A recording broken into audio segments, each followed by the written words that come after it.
Millions of Americans see her every night. Sharp, unflinching, fearless. Laura Ingraham, the voice of conservative America. A woman who built an empire by never backing down. But behind the polished confidence and commanding presence lies a story most viewers never see. Battles fought in hospital rooms, family ties torn apart in public, and decisions that contradict everything she preaches on air.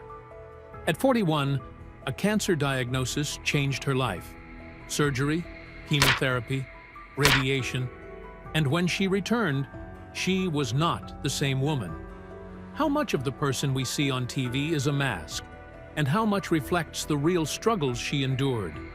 Then there is her brother, Curtis, publicly calling her a monster, accusing her of betrayal, their feud playing out across social media for years. Critics highlight contradictions impossible to ignore. A woman who lectures on marriage and family, yet has never married. A mother of 3, adopted children raising a family in ways that challenge the ideals she champions nightly. What drives a person to preach one thing while living another? This is not the Laura Ingraham you see on TV. This is the untold story. The battles, the losses, the scandals, and the choices that have shaped a woman far more complex than the headlines suggest. The diagnosis that changed everything. It started with a routine physical exam, the kind of appointment that most people schedule and forget about. But when the doctor's hands paused during the examination, when the expression changed from routine to concerned, Laura Ingraham's life split into before and after. The diagnosis came in April 2005. Early-stage invasive ductal carcinoma. The words meant nothing to most people, but to Laura, they translated into one terrifying reality: breast cancer, the same disease that had killed her mother just 6 years earlier. She was 41 years old, at the height of her career, and suddenly facing the possibility that she might not survive to see what came next. What made the timing especially cruel was the wound that had never fully healed. Anne Caroline Ingraham had died from lung cancer in 1999, and Laura had watched her mother battle the disease until the very end. She knew what cancer looked like up close. She knew the toll it took on the body, on the spirit, on everyone who loved the person fighting it. Now she was the one in the hospital gown, facing the same enemy that had already claimed someone she loved. Laura moved fast. 2 surgeries came first, removing the cancer before it could spread further. Then 6 weeks of chemotherapy, the treatment that would save her life while destroying parts of her body in the process. Her hair fell out. Her energy disappeared. The woman who had made a career out of projecting strength and confidence found herself weakened in ways she had never experienced. The final radiation session was completed in October 2005.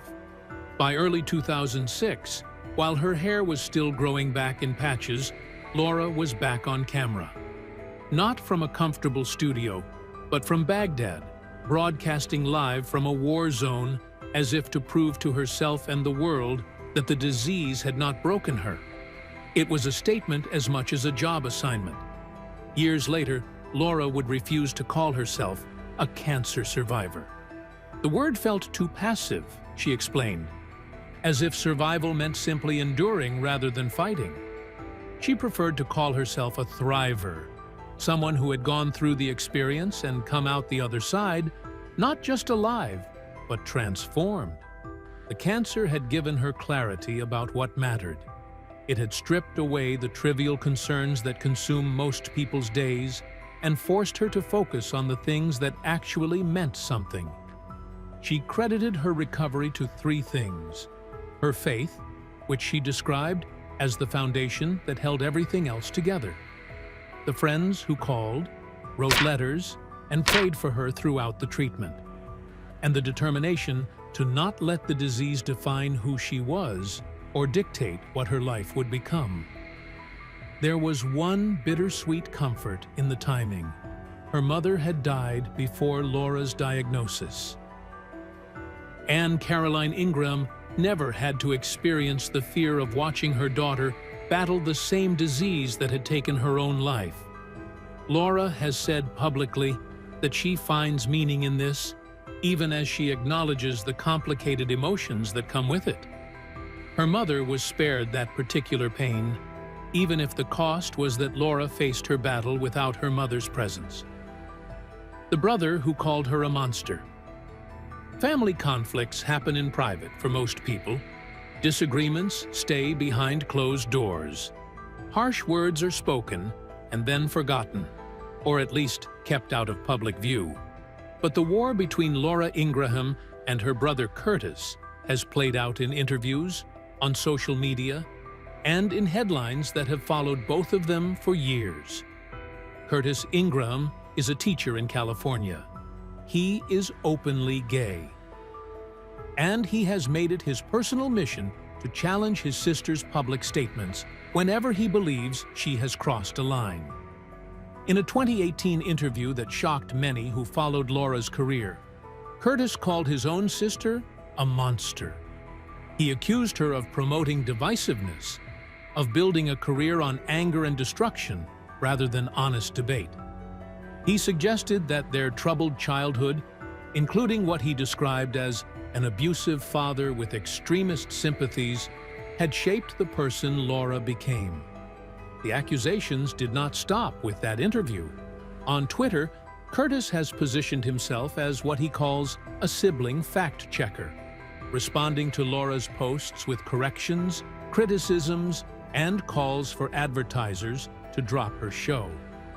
When Laura criticized Dr. Anthony Fauci's handling of the COVID-19 pandemic, Curtis publicly called her pathetic.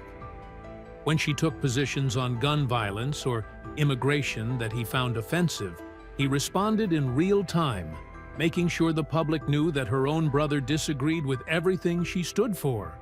What makes the conflict particularly painful is that their relationship was not always this broken. In 1997, Laura wrote an essay for The Washington Post in which she described how her views on homosexuality had changed after watching her brother Curtis and his partner cope with the partner's AIDS diagnosis. She wrote about witnessing their dignity, their fidelity, their courage in the face of terminal illness. At that time, it seemed like the siblings had found common ground despite their differences. Curtis has said that as Laura's career at Fox News progressed, she moved further and further away from those sympathetic views. He watched his sister become, in his words, more conservative, more willing to say things that he found hurtful and dangerous. The woman who had once written movingly about his partner's struggle was now, he believed, promoting rhetoric that harmed people like them.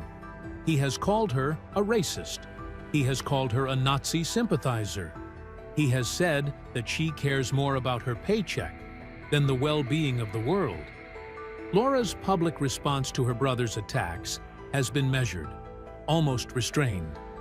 After some of his most forceful remarks, she issued a statement saying she was saddened that her brother would make false and hurtful postings. She noted that her other siblings were also shocked by Curtis's behavior. But she has not engaged in the kind of public warfare that he has waged against her.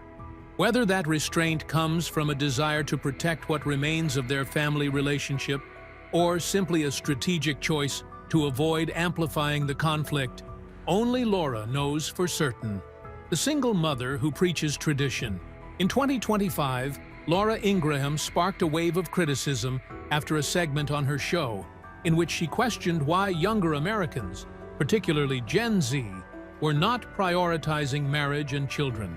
She pointed to polling data showing that traditional family structures ranked lower on young people's list of life goals than previous generations. She expressed concern about declining birth rates and changing attitudes toward marriage. The backlash was immediate, and it centered on a single ironic fact. Laura Ingraham, now 62 years old, has never been married. She is a single mother who adopted her 3 children when she was in her 40s. The family she built looks nothing like the traditional structure she was promoting on national television. Critics accused her of hypocrisy. Here was a woman who had chosen career over early marriage, who had built her family through international adoption rather than traditional childbearing, who had raised her children without a spouse, lecturing young Americans about the importance of the very path she had not taken herself. Social media filled with comments pointing out the contradiction. How could she criticize Gen Z for making choices that were remarkably similar to her own? The story of how Laura became a mother is one she has shared in interviews over the years. In 2008, she adopted her first child, a daughter named Maria Caroline from Guatemala. Maria was about 3 years old at the time. The following year, Laura adopted Michael Dmitry from Russia when he was around 1 year old. In 2011, she completed her family by adopting Nikolai Peter, also from Russia, also around 1 year old. These adoptions came at a time when Laura was already established in her media career, approaching her mid-40s, and clearly had decided that she wanted to be a mother, regardless of whether she had a husband. She has spoken about adoption as a vocation rooted in compassion and responsibility, emphasizing that the process should be focused entirely on the welfare of the children, rather than political considerations or personal agendas. She has said that children should never be seen as commodities, and that the desire to provide a stable home for those who need one should be the only motivation. Navigating the international adoption system was not easy.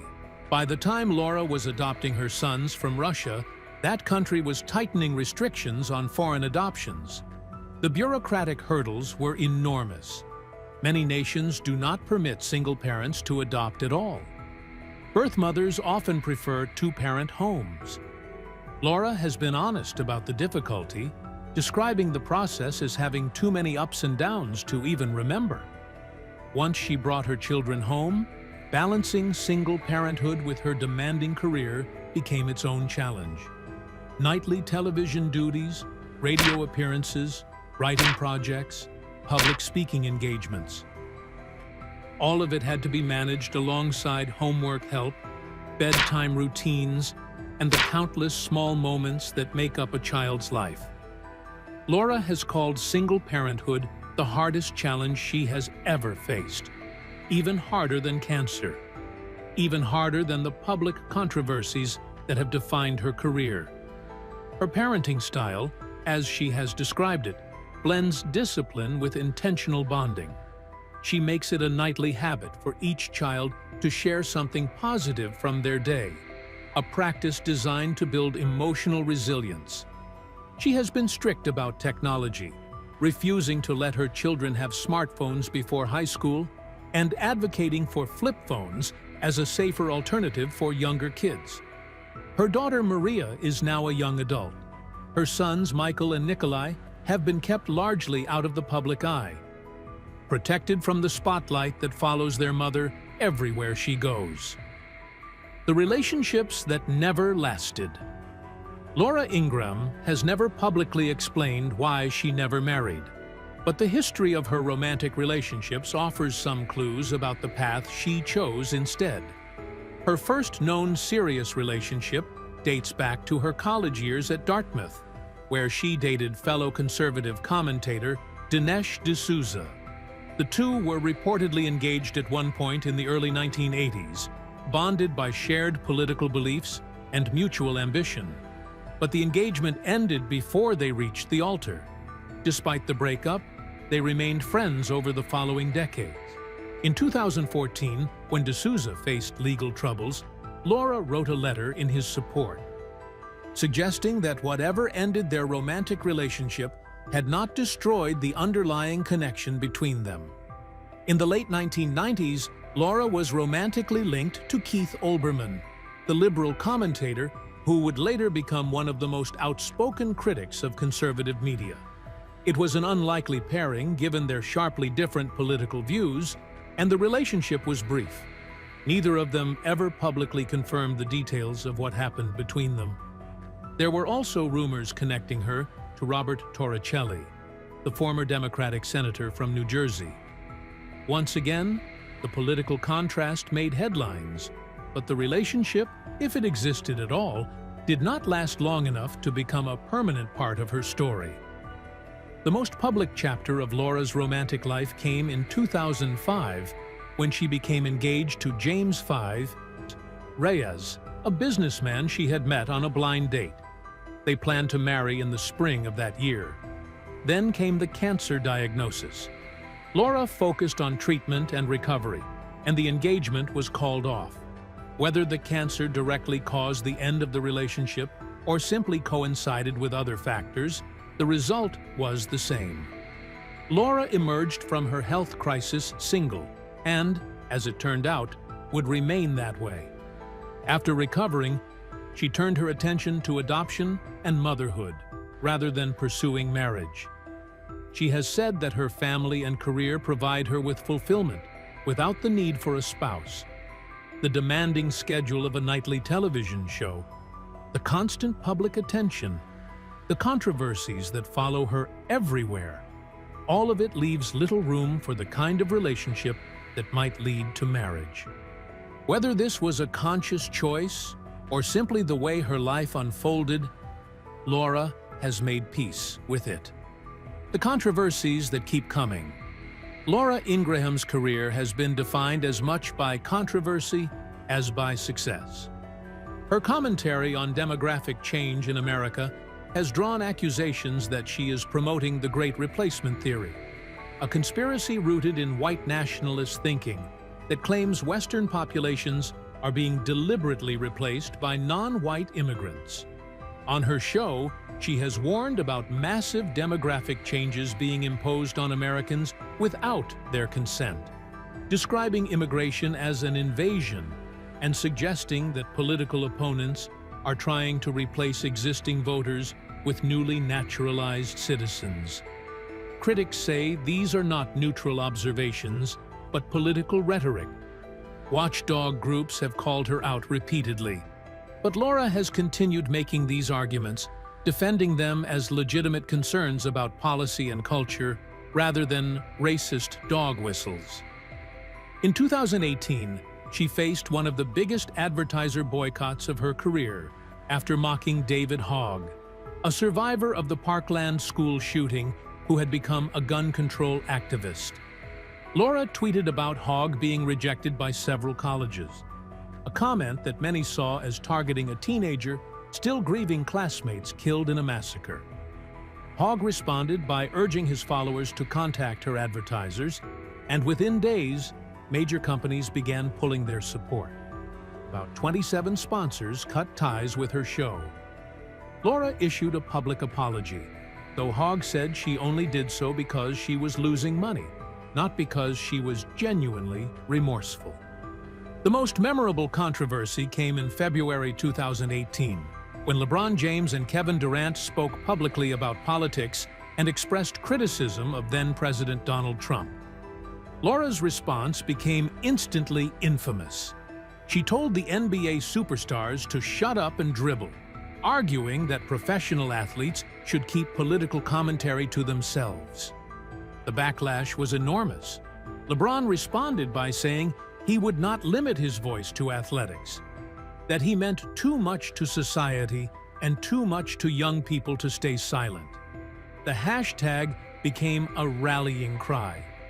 Critics accused Laura of racial insensitivity, of suggesting that black athletes should stay in their lane rather than engaging in national discourse. Through all of it, Laura has remained on air. The boycotts have come and gone. The controversies have flared and faded. Her ratings have held. Whatever people think of her politics or her tactics, she has proven remarkably resilient in an industry where careers can end overnight. Laura Ingraham's story doesn't end when the cameras turn off. Behind the polished broadcasts and nightly monologues, lies a life marked by struggle, contradiction, and choices that defy easy explanation. She has faced illness, loss, and public battles with a family that once stood closest to her, yet she continues to wield influence over millions. But what drives a woman who lives in such extremes, thriving while carrying grief, preaching tradition while crafting a life of her own design?